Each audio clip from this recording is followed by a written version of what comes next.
মুসলমান মানি তো মৌলবাদী নাকি? যদি মুসলমানরা জঙ্গি কও তাহলে মাটিও কি জঙ্গি গিলে খাবে, গিলে খাবে। কিয়ামতের আগে খুব ঘনাই গেছে, বেশি দিন নাই। ফিলিস্তিন সিরিয়া যখন মুক্ত হবে তখন মদিনার মানুষ সব চলে আসবে ফিলিস্তিনের দিকে। যখন মদিনা উজাড় করে সব এদিকে চলে আসবে তখন বিশ্বযুদ্ধ, খুরুজুল মালহামা, খারাব ইয়াসরিবা খুরুজুল মালহামা।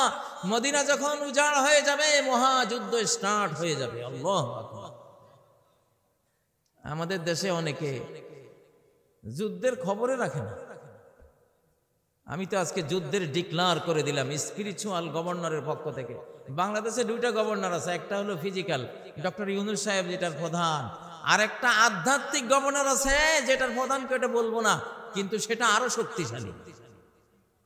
এটা আধ্যাত্মিক সরকার।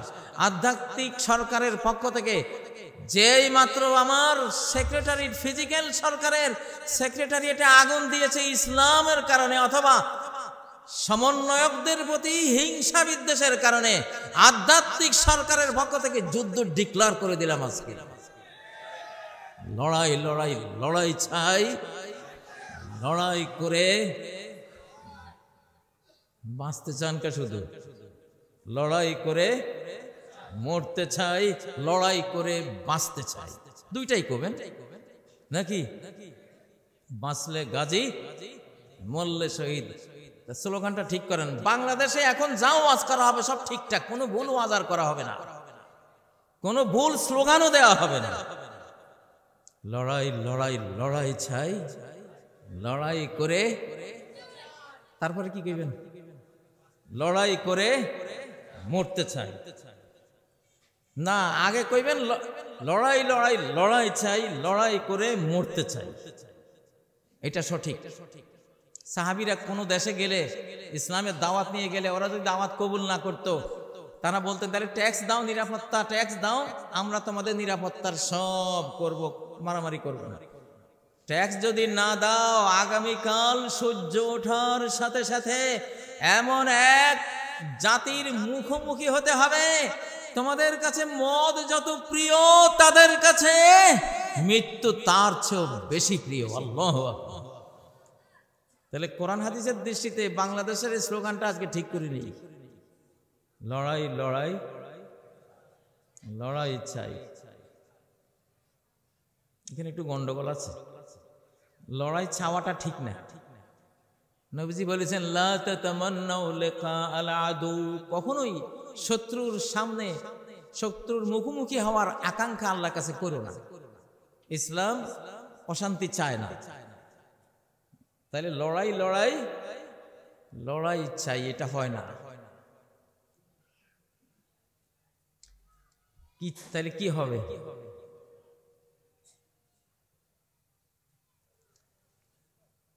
ঠিক করেন না, দেখি দুই একজন প্রস্তাব দেন। লড়াই লড়াই লড়াই চাই, এই চাই কথাটা হাদিসের খেলাফ। লা তাতামান্নাউ লিকা আল আদু, দুশমনের সাথে মুখোমুখি হওয়ার আশা কখনো করো না, এটা চাইও না। সালুল্লাহ আল আফিয়া, নিরাপত্তা চাও আল্লাহর কাছে। কি চাও? নিরাপত্তা চাও। কিন্তু যদি আক্রমণ এসে পড়ে সর্বশক্তি দিয়ে এটাকে প্রতিরোধ করবে। তাইলে কি?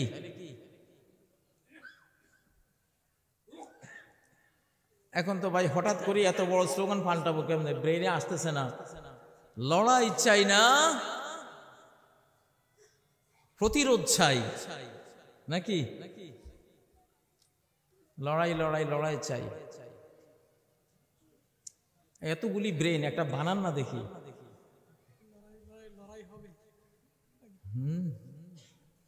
লড়াই লড়াই লড়াই হবে, মারতে আসলে যুদ্ধ হবে। হ্যাঁ, মোটামুটি ঠিক হয়ে আসতেছে। লড়াই লড়াই লড়াই হবে, মারতে আসলে যুদ্ধ হবে নাকি? ইনশাআল্লাহ। তাহলে লড়াই লড়াই লড়াই হবে, এটা হলো একটা কমন কথা। হবে যুদ্ধ একটা আসতেছে, এটা হবে। লড়াই লড়াই লড়াই হবে, মারতে আসলে মরতে হবে নাকি? মারতে আসলে, যে মারতে আসবে তার মরতেও হবে। আল্লাহ তাআলা, আপনি শুনতেছেন, আমরা কিন্তু যুদ্ধ চাই নাই। যুদ্ধ যারা আমাদের উপর চাপাবে তাদেরকে আমরা মারবো ইনশাআল্লাহ, নাকি? ও ভাইয়েরা, যুদ্ধ না চাইয়া করবেন কি? তাবলীগের মারামারি যে শুরু হয়েছে, আপনারা মনে করেছেন বুঝি এমনি এই মারামারি হচ্ছে? মাল্লাম ইয়াগজু ওয়া লাম ইউহাদ্দিস নাফসাহু বিল গাজওয়ি মাতা আলা শুবাতিন মিন নিফাক। সহিহ হাদিস। যে ব্যক্তি কখনো আল্লাহর জন্য কোনো যুদ্ধে যায়নি, দেশ রক্ষার স্বাধীনতা যুদ্ধে যায়নি, প্রতিরোধ যুদ্ধেও যায়নি, কোনো যুদ্ধে তার কন্ট্রিবিউশন নাই, কখনো যুদ্ধের আশা আকাঙ্ক্ষাও মনে নাই, অন্তরে নাই, এই লোক মুনাফিকের উপরে মরবে। কে কে মুনাফিকের উপর মরতে চান? মুনাফিকের শাখার উপরে মরতে চান? কে আছেন? হাত তোলেন না। ওইটা তো রাজি নেই। কিন্তু রাজি না থাকলে কি হবে? হাদিস তো কইতেছে আপনি রাজি না থাকা অবস্থায় মুনাফিকের শাখার উপরে মরবেন, কারণ আপনি যুদ্ধ চান নাই, যুদ্ধ করার কখনো আশাও অন্তরে পোষণ করার নাই। আল্লাহ, আমার মাহফিলে, আমার এই মিডিয়ার মাধ্যমে যত লক্ষ মানুষ আজকের এই বক্তব্য শুনবে, সবাইকে যুদ্ধ আসলে যুদ্ধ করার একটা প্রস্তুতি অন্তর জগতে গ্রহণ করার তৌফিক দেন। তাবলীগের মারামারি দেখি আমি খুব খুশি, এত খুশি ভাই। তাবলীগের মারামারি দেখা আমার রোগ ব্যাধি আর কিচ্ছু নাই শরীরে, আমি পূর্ণ সুস্থ। একটু অসুস্থ ছিলাম মনে হয় যেন, তাবলীগ জামাতের মারামারি দেখে আমি ফুল সুস্থ হয়ে গেছি। কারণ তাবলীগের মারামারি দেখে আরএসএস বিজেপি কইতেছে, ওরে সর্বনাশ রে, এই বুড়ার দল, হ্যাঁ মাটিয়া সাপ বানাইছিলাম যাদেরকে, হেরা দেখি আজকে লাঠি ছোটা বাঁশ লই ছুটছে রে, সর্বনাশ। তো এই তাবলীগওয়ালারা যদি এরকম ছুটে, তাহলে জামাত শিবিরে কি করব? ওরা ভয়ে অস্থির। নজরুল, কবি নজরুল যখন ব্রিটিশরা এই গোটা ভারত দখল করেছিল, তখন এক পর্যায়ে কোনো এক ঘটনায় হিন্দু মুসলমান রায়ট হয়েছে। বুড়ারা জানে, হিন্দু মুসলমান রায়ট হয়ে লক্ষ লক্ষ হিন্দু মুসলমান মারা গেছে। নজরুল কবিতা লেখছে, জেগেছে মুসলিম জেগেছে হিন্দু, বিজয় কেতন উড়া। জেগেছে মুসলিম জেগেছে হিন্দু, বিজয় কেতন উড়া। এই যে মারামারি শিখছে, এটা ইংরেজের বিরুদ্ধে কাজে লাগবে। কার বিরুদ্ধে? ইংরেজের বিরুদ্ধে কাজে লাগবে। এখন যে তাবলীগের দুই দল সাত গুরু বা জোবাইর গুরু মারামারি করতেছে, এইটা ভারতের বিরুদ্ধে কাজে লাগবে ইনশাআল্লাহ। জেগেছে জেগেছে তাবলীগ, জেগেছে মুসলিম, বিজয় কেতন উড়া। ঠিক না বে ঠিক? আল্লাহ লাগাইছে ভাই, এই মারামারিটা আল্লাহ লাগাইছে। আল্লাহ চায় না যে তাবলীগে যায় এত সুন্দর মন নিয়া মসজিদে মসজিদে তারা এইভাবে দাওয়াতি কাজ নিয়ে করে, এত সুন্দর মন নিয়ে যায়, এই লোকগুলি মুনাফিকের শাখার উপরে মরুক, এটা আল্লাহ চান নাই। এই জন্য যুদ্ধ লাগাই দিছে ইনশাআল্লাহ। মারামারি যখন ট্রেনিং হয়ে যাবে, এইবার ভারত আসুক আর মিয়ানমার আসুক, যেই আসুক, তাবলীগওয়ালারাও বাঁশ নিয়ে ছুটবে ইনশাআল্লাহ। ঠিক না ভাই ঠিক? জেগেছে তাবলীগ, জেগেছে মুসলিম, বিজয় কেতন উড়া, নাকি? ইনশাআল্লাহ। তাই বলে ভাই তোমরা মারামারি করো না। আমি তোমাদের মারামারিকে, এটা হলো মুসা আলাইহিস সালাম আর খিজির আলাইহিস সালামের ঘটনার মতো। মুসা আলাইহিস সালাম কয়, আপনি নৌকা ভাঙছেন কে? ঠিক করেন নাই। খিজির আলাইহিস সালাম কয়, একবারে ঠিক করছি। তুমি যেই বিধানে চলো, আমি সেই বিধানে চলি না। তোমার বিধানে এটা বাহ্যিক নৌকা ভাঙ্গা যায় না, আরেকজনের নৌকা তুমি ভাঙবা কেন? কিন্তু আমার বিধানে আমি দেখলাম, আমি আল্লাহর কাছ থেকে জানলাম, এক জালিম বাদশাহ এই মেসকিনদের নৌকাটা চিজ করে নিয়ে যাবে যদি আমি না ভাঙ্গি, আমি যদি ডুবিয়ে না দেই, তাহলে আমার এই ডুবানোর ভেতরে এই নৌকার জীবন নিহিত আছে। ও মুসা, তোমার জ্ঞানে, তোমার শরীয়ত, বাহ্যিক শরীয়তে ওইটা বলা নাই, কিন্তু আমার অভ্যন্তরীণ জ্ঞানে আল্লাহ আমাকে এটা ওহী পাঠিয়েছেন, আমাকে জানিয়েছেন, এই জন্য আমি ওটা ভেঙেছি। আল্লাহু আকবার। তো বাহ্যিক তাবলীগের মারামারি নিষেধ, হারাম, এটা আমরা বলবো হারাম। কিন্তু খিজির আলাইহিস সালামের বিধানে, আল্লাহর সৃষ্টিগত বিধানে এরকম হবে। তুমি যদি একটা অন্যায় করো, মুনাফিকের উপরে মরার মতো কাজ করো, আল্লাহ মুনাফিকি ছুটাই দিবেন তোমার বাঁশের লাঠি লই আর কোন ছিল, ঠিক না? আল্লাহ কোনটা না পারে। এই জন্য তাবলীগের মারামারি দেখে আমি খুশি ভাই, তারা জাগছে, তারা কি জাগছে ইনশাআল্লাহ, আলহামদুলিল্লাহ। ও ভাইরা, রেড অ্যালার্ট। আমি আজকের এই মাহফিল থেকে বাংলাদেশের সকল খতিব, মসজিদের খতিব, সকল মসজিদের ইমাম, সকল মসজিদের মুয়াজ্জিন, সভাপতি, সেক্রেটারি, কমিটি, সকল ওলামা, মাশায়েখ, পীর, সকল ওয়াইজিন, মুফাসসিরিন, ছাত্র, সেনা, জনতা, সবাইকে আমি রেড অ্যালার্ট জানাচ্ছি। সবাই সতর্ক থাকুন, প্রস্তুত থাকুন।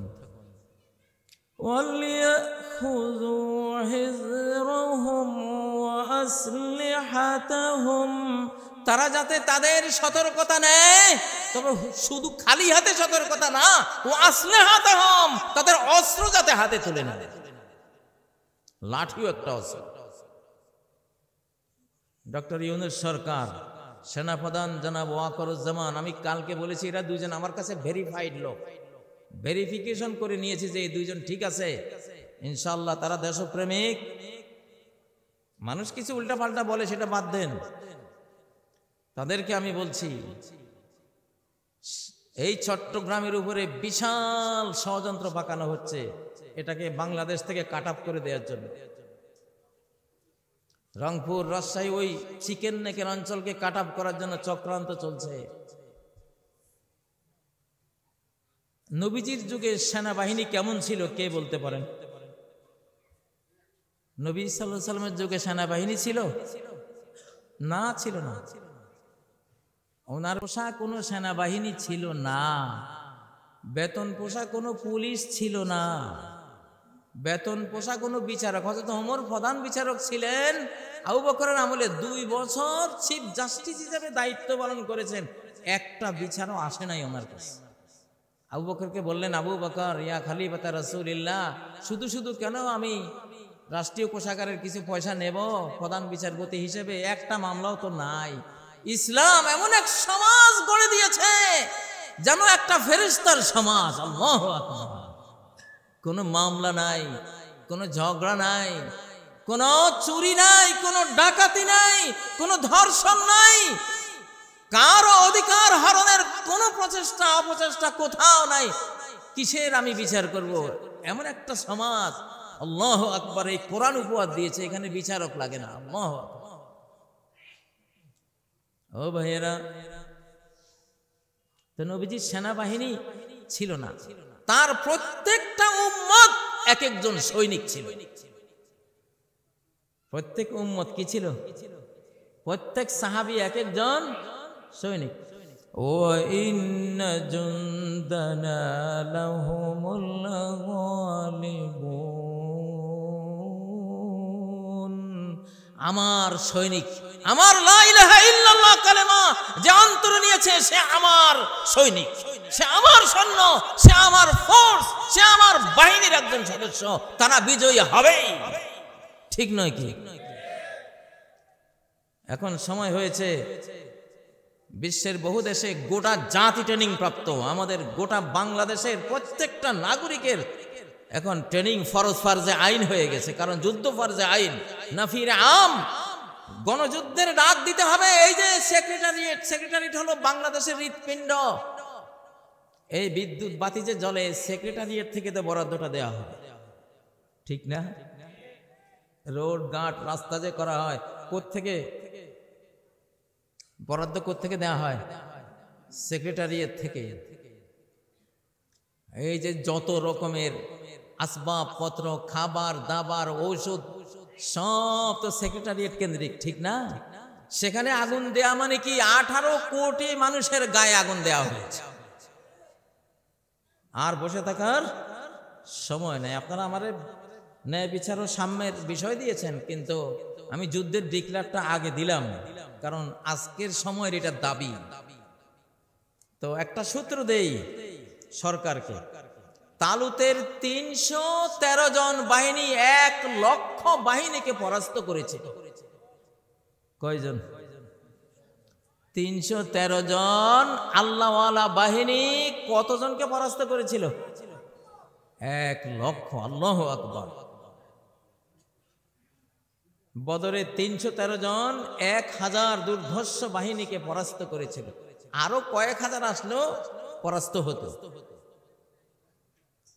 একটা হাদিস সরকারকে দিচ্ছি, সেনাবাহিনীকে দিচ্ছি, আপনারাও শুনুন।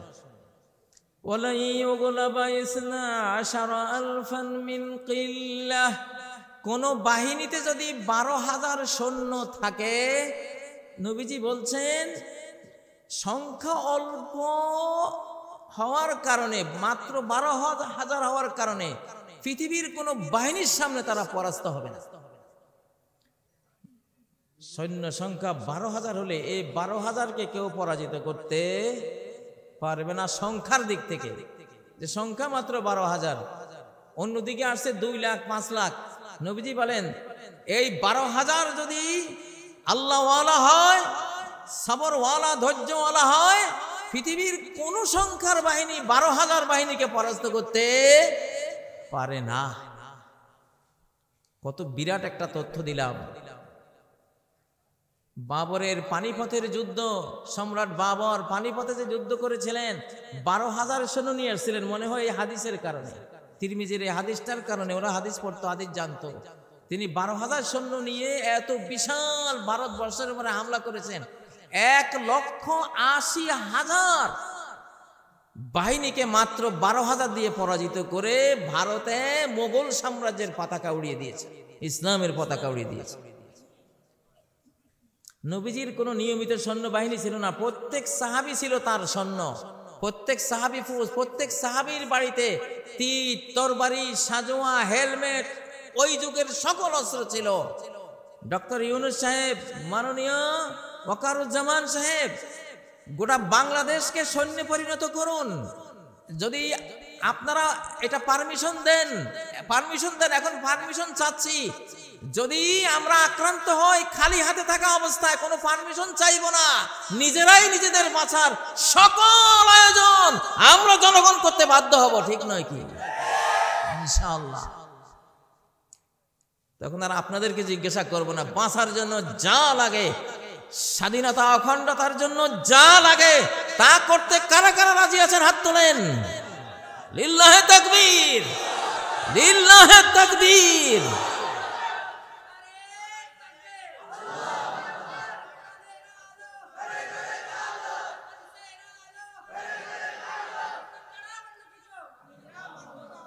আমি জনাব ডক্টর ইউনুস এবং ওয়াকারুজ্জামান সাহেবদের, তাদেরকে পরামর্শ দিচ্ছে এই হাদিসের। বাংলাদেশের চিটাগাং, রংপুর সহ সকল সীমান্ত এরিয়ায় 12,000 করে রিব্বিউন ইউনিট তৈরি করুন। রিব্বিউন ইউনিট কি ইউনিট? রিব্বিউন ইউনিট তৈরি করুন ইনশাআল্লাহ।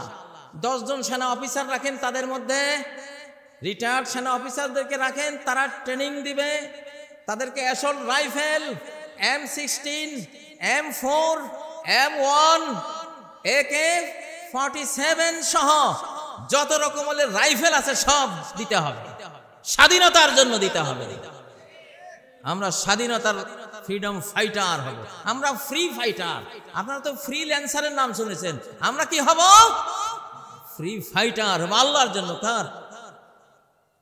আমি যে রিব্বিউনের কথা বলছি, রিব্বিউন ইউনিট কি আপনারা একটু জেনে নেন, ওইটা বলে আপনাদের দেওয়া বিষয় আমি যাব।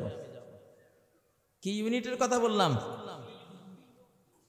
রিব্বিউন মানে আল্লাহ প্রেমিক, আল্লাহওয়ালা। কি? আল্লাহওয়ালা। ভারতের বিরুদ্ধে একটা কথা বললেও আপনি জাহান্নাম থেকে মুক্তি পাবেন। ভারত বিরোধী যোদ্ধারা জাহান্নাম থেকে মুক্ত, আল্লাহ নবী ঘোষণা করেছেন। এই হাদিস আর কত শুনাবো আপনাদেরকে? ভারত বিরোধী যোদ্ধারা জান্নাতি, তারা জাহান্নাম থেকে মুক্ত অলরেডি। কারা কারা জাহান্নাম থেকে মুক্তির সনদ পেতে চান? কারা কারা চান? আল্লাহ, আমি তো চাই। আমার মিডিয়ায় যারা বক্তব্য শুনছেন সবাই চাইবেন। এই ভারত অন্যায় করে, আমরা কখনো তাদের বিরুদ্ধে অন্যায় করিনি, তারা আমাদের বিরুদ্ধে অন্যায় করেছে। সীমান্তে আমরা গুলি করি নাই, তারা গুলি করেছে। আমাদের সকল নদীর গতিপথ আমরা বন্ধ করি নাই, তাদের কোন নদীর গতিপথ আমরা বন্ধ করি নাই, তারা বন্ধ করেছে। এই ছোট্ট বাংলাদেশ, তাদের যেই জাতীয় আয় রেমিটেন্স, এই রেমিটেন্সের দ্বিতীয় বৃহত্তম বিলিয়ন বিলিয়ন বিলিয়ন ডলার তারা চুষে নিয়ে যায় জোকের মতায় ছোট্ট বাংলাদেশ থেকে, এই বাংলাদেশ থেকে। ও বন্ধুরা, আর আমরা ওই 71 সালে কি এক ফোঁটা নিয়েছিলাম, যদি না নিতাম কত ভালো করতাম। ওই খোঁটা আজও শুনি, খোঁটা দিতে দিতে মোদি সাহেব বলেই ফেললেন 1971 সালে ভারত নাকি বিজয়ী হয়েছে পাকিস্তানের বিরুদ্ধে, আমাদের 2,88,000 মানুষ জীবন দিল, এটার কোনো উল্লেখই নেই। বাংলাদেশ মুক্তিযুদ্ধের কোনো উল্লেখই নেই, এটা সহ্য করা যায়? আর কথা উঠলেই বলে 71 সালে ওনারা কি যে করে ফেলছেন, 60,000 কোটি টাকার পাকিস্তানি সৈনিকদের রেখে যাওয়া অস্ত্র লুট করে নিয়ে গেছেন, ঢাকা বিশ্ববিদ্যালয় সারা ঢাকার কারেন্টের সুইচ সহ চুরি করে নিয়ে গেছে।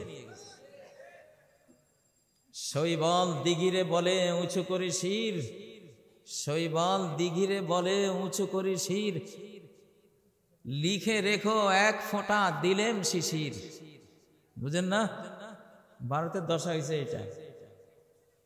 যাই হোক, ডিক্লার করে দিলাম, সচিবালয়ে আগুন অবশ্যই তারাই দিয়েছে চক্রান্ত করে, তাদের সাবোটাজকারীরা, তাদের যে ঘাতক গুপ্ত ঘাতকরা দেশে লুকিয়ে আছে ওরা দিয়েছে, ঠিক নয় কি?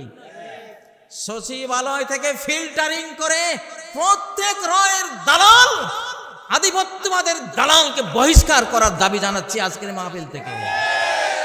বহিষ্কার যদি না করো, ছাত্র জনতা সমন্বয়ক সেনাদেরকে নিয়ে আমরা এমন পরিস্থিতি করব ইনশাআল্লাহ, মরা মানুষের ভিতরে জীবন ফুঁকে দেব আমরা ইনশাআল্লাহ। ঈসা আলাইহিস সালাম ফু দিলে মরা জিন্দা হয়ে যেত, আছে না? আল্লাহ কি না পারেন। মরা বলতে এখানে ওই মরা না রে ভাই, মরা মানে হলো এই যে তাবলিগওয়ালারা আমাদের বুড়া থুড়া, এই যে আদা মরা না, কিভাবে জিন্দা হয়ে গেছে আমাদের স্লোগানে, আমাদের অগ্নি ঝরা বক্তৃতার ছোটে আদ মরারা সব কি হয়ে যাবে, যুবক হয়ে যাবে। আমি যৌবনের গান কি এমনি গাই, আমার বয়স এখন 63 পার, কিন্তু শরীর আমি তো অনুভব করি, আমি থাক কইলাম না আর কিছু। মুসলমান আমার বুড়া হয় কেমনে? আমার বাবা 86 বছর বয়সে, ওনারে কেউ বুড়ো বললে উনি হাতা খিচেই তো। আমার মধ্যে বুড়ার কি দেখলি তুই?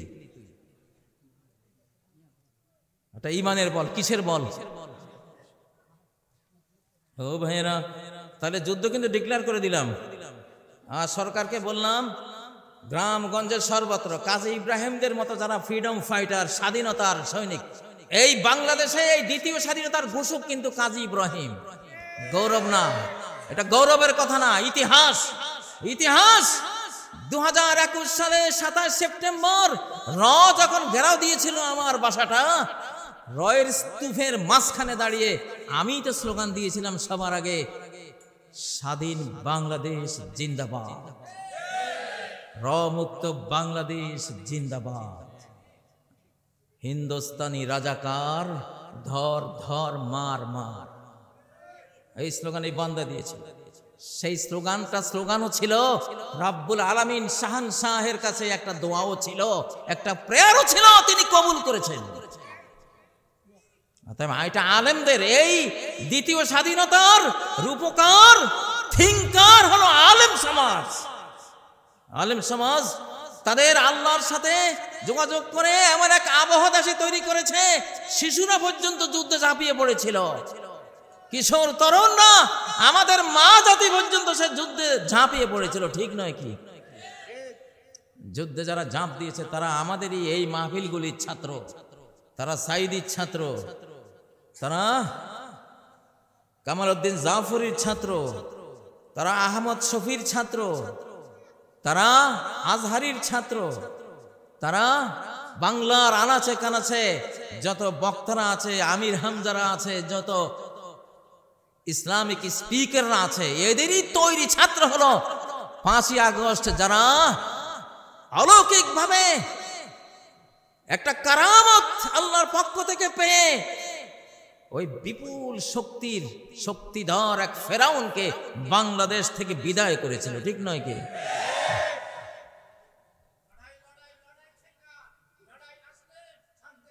আলহামদুলিল্লাহ, আলহামদুলিল্লাহ।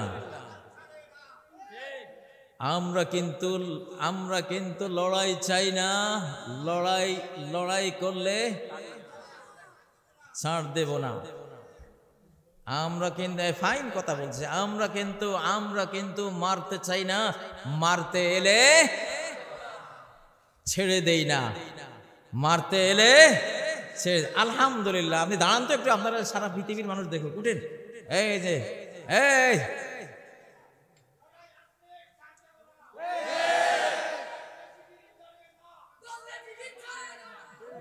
মাশাআল্লাহ, আমাদের স্লোগান ঠিক হয়ে গেছে। আজকে স্লোগান ঠিক হয়ে গেছে, আল্লাহর প্রিয় স্লোগান হয়ে গেছে, নবীর সুন্নাহ মতো ভেরিফাইড একটা স্লোগান হয়ে গেছে।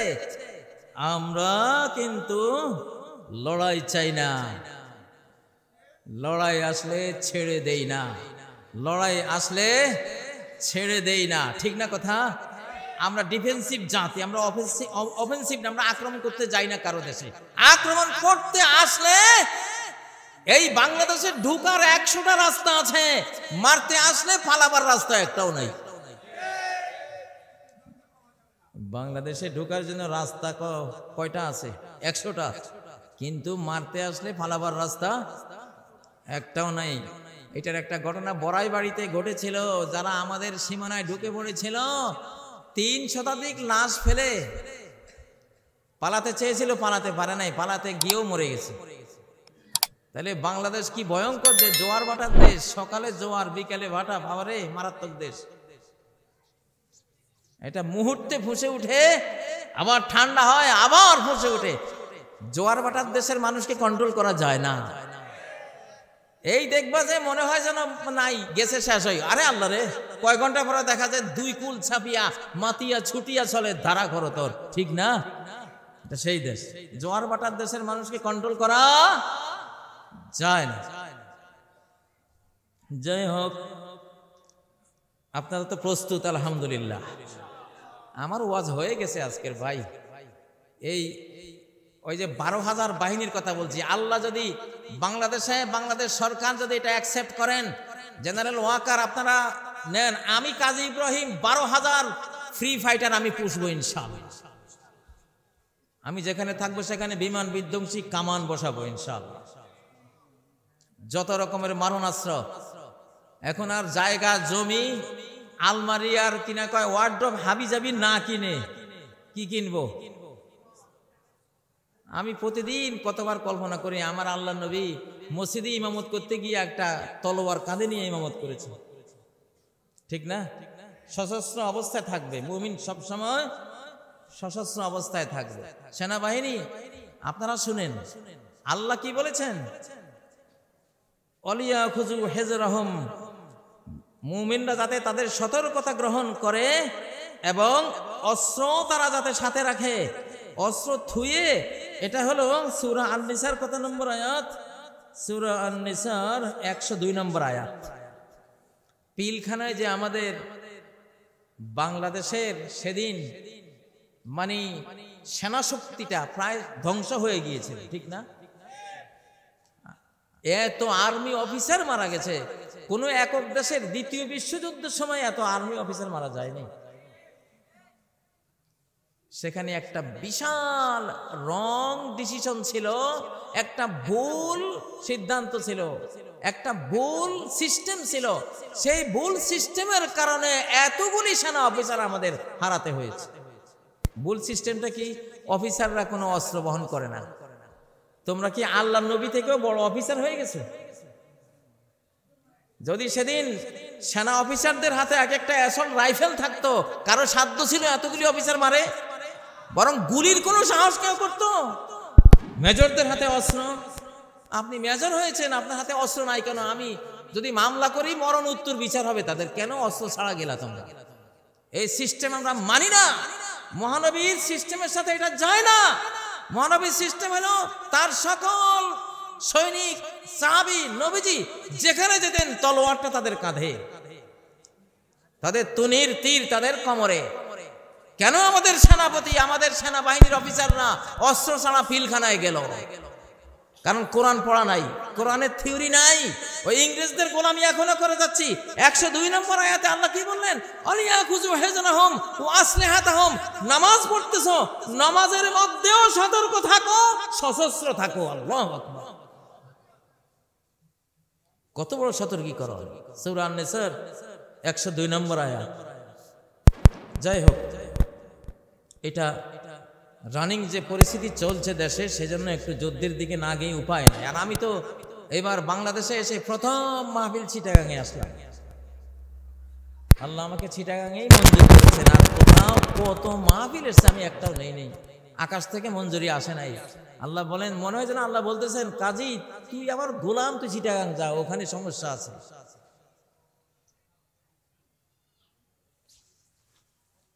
ওখানে গিয়া যুদ্ধের কমান্ড করবি, ওখানে যা, মরাগুলিরে জিন্দা করিয়া। আমার একটা ইতিহাস আছে, জামিয়া কাসিমে আমি 30 বছর হাদিস পড়াইছি। মাঝে মধ্যে জামাত শিবিরের মিছিলে নেতৃত্ব দিয়েছি, খুব কম। যখনই কোনো মিছিলের প্রয়োজন হতো আমাকে দাঁড়া করে, হুজুর আপনি একটু বলে দেন। আপনি বলে দিলে একটা ছাত্র বাড়ি এই মাদ্রাসায় থাকবে না, সব রাস্তায়। আমি এমন কিছু কমান্ডিং বক্তৃতা করতাম, বক্তৃতা ছোটে আমাশার রোগী, গ্যাস্ট্রিকের রোগী, জ্বর টর লইয়া শুদ্ধ রাস্তায় পড়তাম। সত্য কি নাই যে একজন আছে এখানে, দাঁড়াও তো তুমি, কোন আজকাল সাক্ষী না হলে, এই যে আমার ছাত্র, ও জিজ্ঞাসা করেন সত্য কইছি কিনা। হ্যাঁ বলছে, জি জি বলছে। ওই দেখতে ছোট হইলে কি হবে, অনেক বড় বুদ্ধিজীবী। ওর এক ভাই ঢাকা বিশ্ববিদ্যালয়ের সাংবাদিকদের সভাপতি, এতটুকু, সেটাও আমার ছাত্র। ঢাকা বিশ্ববিদ্যালয়ের সাংবাদিকদের সভাপতি হওয়া কি ছোট বিষয়? বড় বিষয়। এক সময় ছিল, খুব দাপটে সভাপতি ছিল। ছাত্রলীগের সেক্রেটারি জেনারেল আমারই ছাত্র SM জাকির, মন্ত্রীর মতো চলতো, ওটাও আমার ছাত্র। শিবির করতো, কিন্তু ওখানে গিয়ে ছাত্রলীগের সেক্রেটারি জেনারেল। আমরা বলে দিয়েছি, আমরা শিক্ষা দিয়েছি, যখন দেখবা যে তোমারে সন্দেহ করে, তুমি সমস্যা কি? কৌশল আর হারবু খাদা, যুদ্ধ হলো কৌশলের নাম। কৌশলে জীবন বাঁচাবা, যেই কৌশল যখন নিতে হয় নিবা। প্রিয় বন্ধুরা, এবার আপনাদের বিষয়ে একটু আসি। সাম্য ও ন্যায় বিচার। সাম্য আর ন্যায় বিচার, এবার তো বৈষম্যের বিরুদ্ধেই তো আন্দোলনটা উঠছিল নাকি? বৈষম্য বিরোধী কোটা আন্দোলন না, সাম্যের জন্য ছাত্ররা আন্দোলন করেছে। ছাত্ররা চেয়েছিল কোটা। কি চেয়েছিল? আমি আবার এক মাহফিলে যে ওয়াজ করি, আরেক মাহফিলে ওয়াজ করি না, আমার এটা ভালো লাগে না। একটা মাহফিলে একটা ওয়াজ করবো, আরেক মাহফিলে ডিফারেন্ট। আপনারা আমার কোনো একটা মাহফিল, আমার 500 মাহফিল একসাথ করলেও হুবহু মিলাইতে পারবেন না। এটা আমি ইচ্ছা করেই করি, কারণ সব মাহফিলে এক কথা কইলে তাইলে মিডিয়ার যুগ, পাবলিক পাইলটা কি? এখন বক্তাদের বড় দুর্দিন চলছে। আগের যুগের বক্তারা করতো কি, বছরে ওয়াজ একটা ঠিক করতো। চিটাগাং গিয়ে ওই ওয়াজ, ঢাকা গিয়ে সেই ওয়াজ, নোয়াখালী গিয়ে সেই ওয়াজ, রংপুর গেলে সেই ওয়াজ, খুলনা, বরিশাল, মানে 64 জেলায় গিয়ে ওয়াজ একটাই। কারণ ওই সময় রেকর্ডও ছিল না। ওই সময় মানে এই ওয়াজের শ্রোতা, এই মাহফিলের শ্রোতা আরেক মাহফিলে যাবে, এটা সম্ভব ছিল না। এই জন্য একটা ওয়াজ চলতো, কাছে এই বিষয়টা জরুরি ছিল। তিনি একটা বিষয় নিয়ে সারা বাংলায় ঘুরে ঘুরে বলতেন, ওয়াজ একটাই। তখন বক্তারও এলেম বাড়তো না, জ্ঞান বাড়তো না, শ্রোতাদের যা যা বাড়তো। কেন এই এলাকার শ্রোতারা পেয়েছে, ওই এলাকার শ্রোতা পায়নি, উনি ওখানে গিয়ে একই জিনিস বলছে। কিন্তু এখন অনেক বক্তা হারাই গেছে, কেন জানেন? কেন একই ওয়াজ করে। এখন ইউটিউবে শুনে, আরে এটা তো শুনছি, এটার কি শুনে ফেলাও, ঠিক না? ঠিক। অল্প পুঁজি এখন আর ওয়াজ হয় না। এখন ওয়াজ করতে গেলে একটু এলেম কালাম লাগবে, ঠিক না? হ্যাঁ, এটা তথ্যের যুগ, এখন সুযোগ আছে। এই জন্য আমি চেষ্টা করি প্রত্যেকটা মাহফিলে নতুন তথ্য দেব, তাহলে দেশের মানুষের জ্ঞান বাড়বে। আর আলহামদুলিল্লাহ আমি 40 বছর হাদিসের শিক্ষকতা করেছি, 11 বছর কোরআন নিয়ে বাংলার আনাচে কানাচে 6000 মক্তব তৈরি করে আমি ঘুরেছি। প্রায় 40 বছরে মাহফিলের মধ্যেও আমি আছি। 25 বছর media, television, BTV, ATN Bangla, NTV, যত বড় বড় সবগুলিতে কাজ করেছি।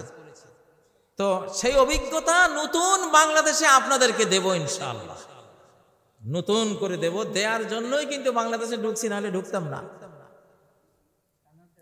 আমার টার্গেট ছিল বাইতুল মুকাদ্দাস, বাইতুল মুকাদ্দাস কেন্দ্রিক আমার বাকি জীবনটা আমি সেখানে সংগ্রাম করব, সেই জন্য আমি বেরিয়ে গেছিলাম। কিন্তু আমার বাংলাদেশ দুরবস্থায় পড়বে এই ভেবে আমি এখানে ঢুকছি ইনশাআল্লাহ। আমি সংসার করার জন্য বাংলাদেশে ঢুকি নাই, যুদ্ধ করার জন্য ঢুকছি। এই জন্য লড়াই চলবে ইনশাআল্লাহ। কারা কারা আমাদের সাথে থাকবেন? কারা কারা? আল্লাহ কবুল করেন, মুনাফিকি থেকে বাঁচান।